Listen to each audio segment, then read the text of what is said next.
Bonjour, c'est Virginie sur Radio Gandharvagana. Nous nous retrouvons pour notre dernière séance avant les vacances, une interruption de 2 semaines. Et nous clôturons et complétons le Karana pour la nuque et les épaules.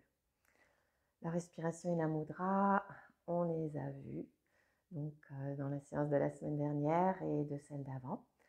Je vous invite à les réécouter pour découvrir et compléter toute cette pratique.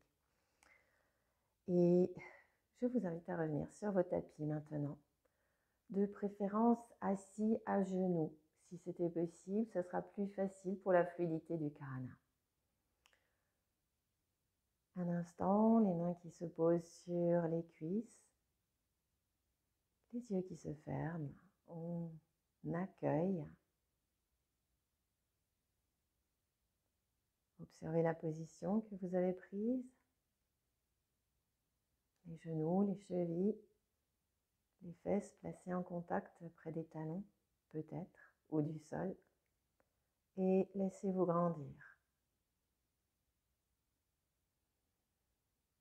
Laissez-vous grandir pour redresser la structure du dos, la colonne vertébrale. Emmenez l'attention jusqu'à la colonne cervicale à nouveau. Puis, on va reprendre quelques instants le Karana, pas le Karana, mais la Mudra, avec les pouces étirés et les doigts qui reviennent, qui se referment vers l'intérieur sur la paume de main, les ongles un peu en contact, qui appuient légèrement sur la paume de main. Et on pose les mains de façon à ce que les pouces soient en direction du plafond, dans la verticale. Au rythme de quelques respirations, sur l'inspire, les pouces partent sur les côtés. On ouvre comme ça l'espace. Le dos des mains revient du coup sur les cuisses. Sur l'expire, on ramène les pouces vers le ciel. Encore. Inspire, on ouvre. Expire. Vous ramenez les pouces à la verticale. Puis vous ouvrez tranquillement les yeux. Relâchez les mains. Petit mouvement de tête. On cherche à faire ce chemin de la vallée vers la montagne avec tous ces zigzags. Des zigzags qui ne sont pas très larges. On laisse monter. Une route de montagne avec beaucoup de lacets, c'est l'image que j'avais proposée, ou des zigzags, comme vous le souhaitez. On arrive jusqu'en haut de la montagne, tout au sommet, on redescend dans la vallée. Toujours avec ces petits zigzags. On arrive en bas dans la vallée et on revient à la moitié de la montagne pour pouvoir replacer la tête à sa place. Les épaules roulent vers l'arrière et vers le bas, on ouvre les bras à hauteur d'épaule. Et on fait pivoter les bras à partir des épaules. Les bras pivotent complètement. Et de cette manière, on les fait monter en direction du ciel. En accueillant là aussi les bruits, les craquements, les frottements. Arrivé tout en haut, les paumes de main se regardent. Les épaules redescendent si elles sont montées. Et on étire en laissant le menton s'élever. On part tout doucement en arrière avec les épaules. On revient dans la verticale. Les coudes viennent en chandelier. On laisse descendre les mains vers le bas. Puis on laisse les bras remonter, les mains remonter plutôt vers le haut et partir même légèrement en arrière. On revient dans le chandelier et hop, on ouvre les bras, on les étire, flexion des poignets, bout des doigts vers le haut, paume de main vers l'extérieur. Flexion des poignets vers le bas, paume vers l'intérieur, bout des doigts vers le sol. Puis on relâche, on pose nos mains. Et là, on vient sur nos tapis, on déroule. Prenez le temps. À partir de la position à genoux, c'est le plus simple. Sinon, vous déroulez le dos tranquillement. Vous gardez les pieds sur le tapis, les genoux vers le plafond. Le dos bien déposé, les épaules qui s'éloignent des oreilles. Expire, périnée, bas du ventre, on enroule la tête. On regarde en direction des genoux. Inspire, on redépose, les bras glissent comme ça sur le tapis. Et on soulève le bassin vers un pont. Les bras restent sur le tapis. On redépose sur le temps de l'inspire. Expire, on enroule la tête, on ramène les genoux sur la poitrine, mains sur les genoux. Inspire tranquillement, on repose les deux pieds, les coudes au corps, les bouts des doigts vers le ciel et on pousse le haut de la poitrine, les épaules pour soulever, comme dans un poisson aménagé, on dirait. Le menton qui s'écarte un petit peu, soulevez bien. Et puis on redépose de nouveau dans l'inspire. On fait glisser les bras largement sur le côté, on amène les mains à l'arrière de la tête. Les pouces vont venir dans les petits creux à gauche et à droite, juste à la base du crâne. Les doigts ne sont pas liés, pas croisés, ils sont juste posés l'un sur l'autre. Les coudes restent au sol. Sur l'expire, j'enroule la tête, je regarde en direction des genoux. Et c'est les pouces qui viennent soutenir la tête, soulever la tête. Une grande expire. Et là, on va y rester un peu. On n'a pas encore pratiqué, donc on y reste. On repose doucement la tête sur l'inspire. Et une deuxième fois, on expire. Les pouces soulèvent la tête. Appuie sur ces petits creux. En restant dans la suspension de souffle.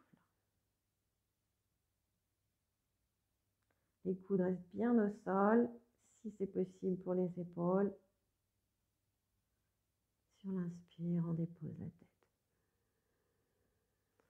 On ramène un genou sur la poitrine. On s'en sert comme balancier pour s'asseoir. On revient. Et là, on peut croiser les genoux dans le tailleur, revenir s'installer à genoux. Les mains près des genoux, on enroule la tête et on vient déposer la tête sur le tapis.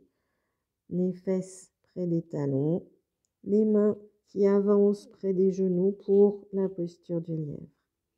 Soulevez tranquillement les fesses, on enroule. On reste un petit peu.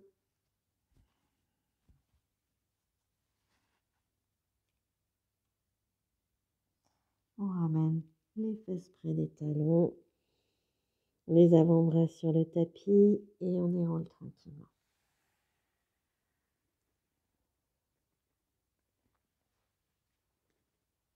On revient sur la position assise, puis on déroule le dos sur le tapis. Et on va reprendre ces deux dernières juste une fois. On ouvre largement les bras sur le côté. On vient replacer les mains à l'arrière de la tête. Les pouces dans ces petits creux à la base du crâne, juste à gauche et à droite de la colonne cervicale. C'est tout en haut, très haut. Coude au sol sur l'expire. On soulève. On maintient la position dans la suspension de souffle. On essaie de repousser la tête le plus haut possible. Et on repose sur l'inspire. Encore une fois, expire. Les pouces soulèvent la tête. Presque comme s'il n'y avait pas de muscle dans le cou pour soulever la tête.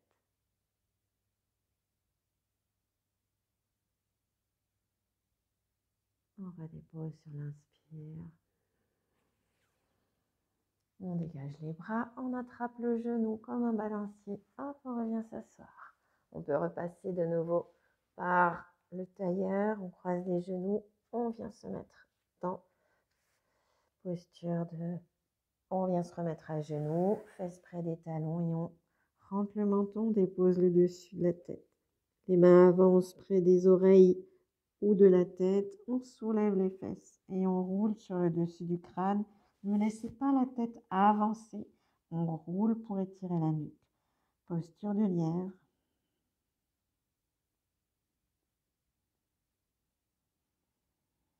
Quelques respirations dans le ventre.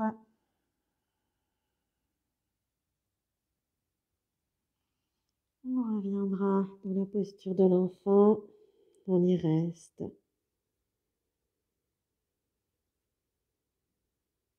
Et on déroule.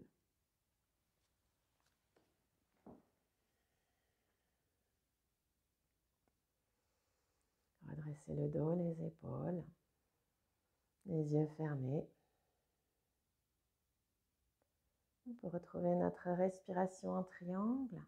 Épaule gauche, épaule droite, base du crâne. Inspire de l'épaule gauche jusqu'à la base du crâne. Expire de la base du crâne à l'épaule droite. Suspension de souffle pour traverser l'espace des épaules et revenir au point de départ à l'épaule gauche.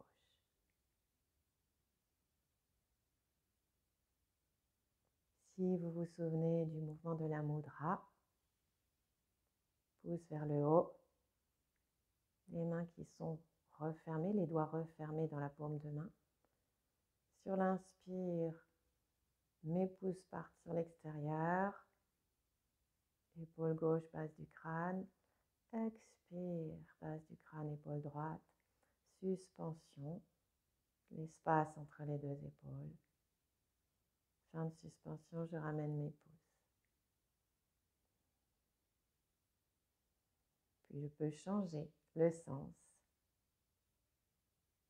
Et à nouveau, à partir de l'épaule droite, inspire jusqu'à la base du crâne, les pouces partent sur les côtés. Expire, j'y reste. Je rejoins l'épaule gauche. Suspension entre les deux épaules.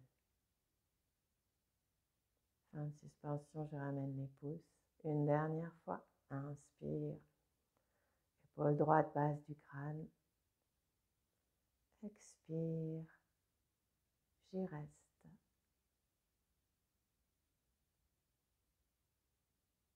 Suspension.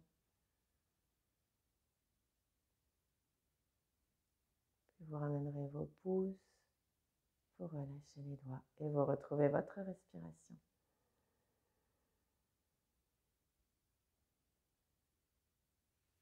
Les paumes de main dans l'espace du cœur. On inspire ensemble. Nous partageons l'expire en nous saluant de part et d'autre de ces écrans. Merci, je vous souhaite une belle semaine et je vous retrouve après les vacances.